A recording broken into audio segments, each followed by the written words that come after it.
Hello everyone, welcome back to another episode of One to Step. In today's video, I'm going to help you learn how to install Viber on your PC. Watch the video till the end without skipping and don't forget to subscribe to our channel by hitting the subscribe button. Press the bell icon so that YouTube will notify you whenever we post a new video. In order to download Viber on your PC, go and click open a web browser. Once you open your web browser, type in download Viber in the search box and search.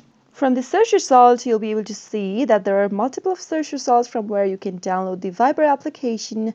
Click on this link right here and then click on download for Windows on the next page. Wait for the setup file to download. Once the download is done, click the file open. You can minimize this window right now. Now, once the application opens, click on Install in order to install the application on your device. Wait for the installation to finish. Soon after the installation is completed, you'll be able to see the application on your desktop. That means you've successfully downloaded and installed Viber application on your PC.